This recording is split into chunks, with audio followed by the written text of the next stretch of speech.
आओ देखते हैं कि सीड जर्मिनेशन एक बीन प्लांट के अंदर कैसे होता है। सबसे पहले अगर मैं बात करूं कि ये एक जो एनसीईआरटी के अंदर जो एग्जांपल दिया हुआ है वो है बीन का।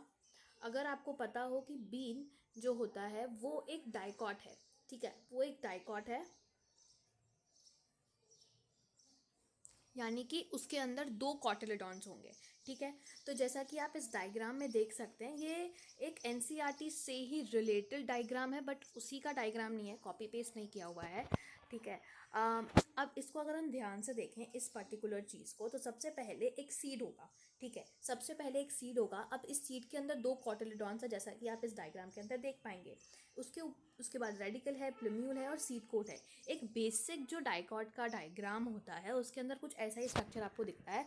बाय द वे, अगर आपको एनसीईआरटी वाला डायग्राम याद हो तो उसका स्ट्रक्चर कुछ ऐसा था, इस तरीके का डाइकॉट का कुछ स्ट्रक्चर था उसका, जिसमें ये दोनों के दोनों क्या थे, ये दोनों के दोनों कॉटिलडॉन्स थे और ये एक रेडिकल था, ये नीचे वाला रेडिकल था और ऊपर वाला प्लूम्यूल था।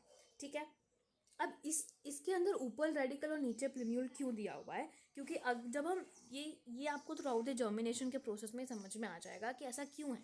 ठीक है, तो सबसे पहले क्या हुआ कि हम लोगों ने सॉइल के अंदर सीड को डाला। ठीक है, उसके बाद यहाँ पर एक माइक्रोपाइल है, जो इसके बारे में आपने एंजियोस्पर्म्स में पढ़ा होगा। तो ये सबसे पहले जो सीड था हम लोगों ने जिसको प्लांट किया वो डॉर्मेंट स्टेज में था, यानी कि जो सीड था वो अभी ग्रोथ उसने रोक के रखी हुई थी, तो अभी वो ग्रोथ नहीं कर रहा था, लेकिन अब हमने उसको डाल दिया है सॉइल के अंदर, अब वो धीरे धीरे करके ग्रोथ स्टार्ट करेगा। तो सबसे पहले उसने वाटर को एब्जॉर्ब किया होगा सॉइल के अंदर से।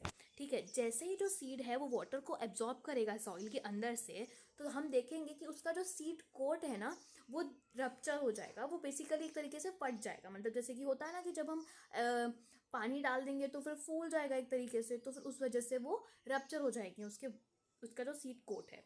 सीड कोट रप्चर होने के बाद सीड कोट रप्चर होने के बाद हम ये देखेंगे कि जो उसका, जैसे कि ये वाला पार्ट जो है ये रेडिकल है, ये वाला पार्ट प्लम्यूल है।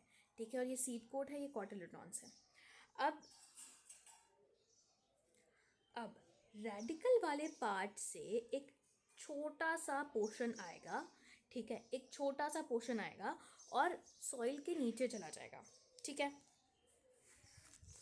अब ये जो पोर्शन है ये ट्राई करेगा कि हम सॉइल में जो सीड है सॉइल को उससे बाइंड करने की कोशिश करेगा ये।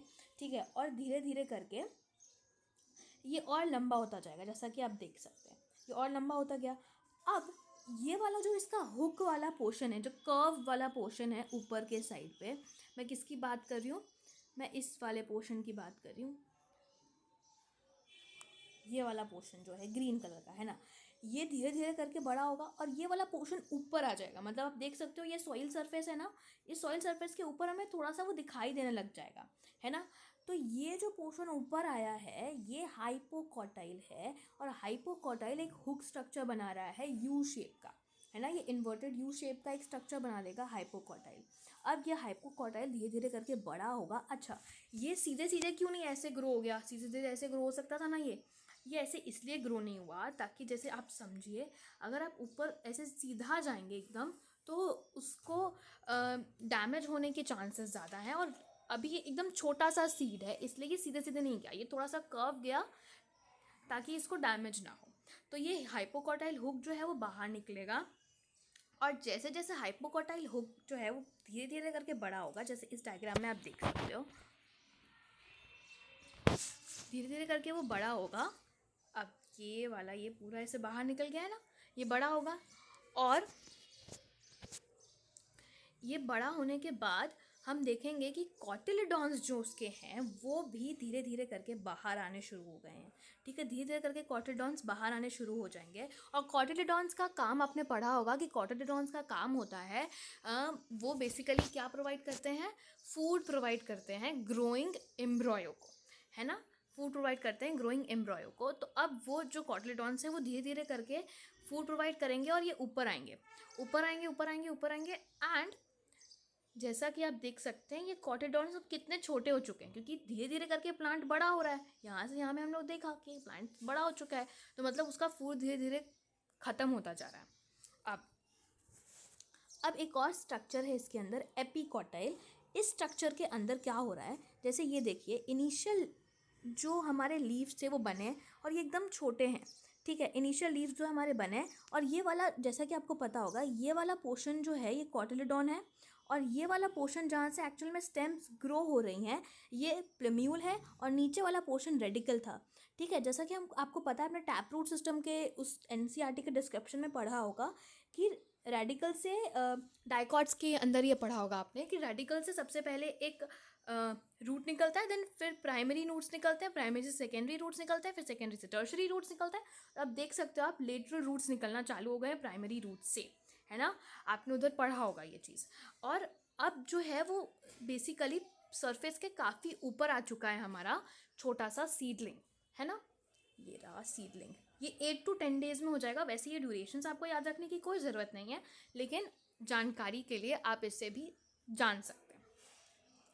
तो सबसे पहले हमारा एक जो ये एपिकॉटाइल जो स्ट्रक्चर है, ये एपिकॉटाइल वो स्ट्रक्चर है जो कि कॉटिलेडॉन के तो ऊपर है लेकिन प्लेम्यूल के नीचे है, ठीक है।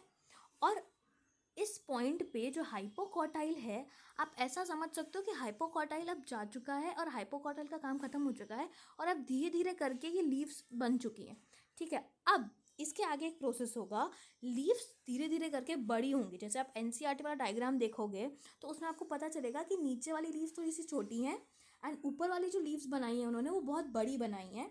तो अब जो बड़ी बड़ी लीव्स होंगी वो बेसिकली अब फोटोसिंथेसिस करने लगेंगी और वो अपना खाना खुद बनाने लगेंगी। तो अब जो कॉटिलेडॉन है वो शेड ऑफ होके नीचे गिर जाएगा और हमारा जो प्लांट है वो एकदम छोटा सा प्लांटलेट बन चुका होगा इस तरीके से, है ना। तो इस तरीके से पूरा का पूरा हमारा जर्मिनेशन का जो प्रोसेस है वो डोरमेंट सीड से सीडलिंग में इस्टेब्लिश हो जाता है 8 to 10 डेज में, और हमारा एक छोटा सा नन्हा सा प्लांटलेट बन जाता है।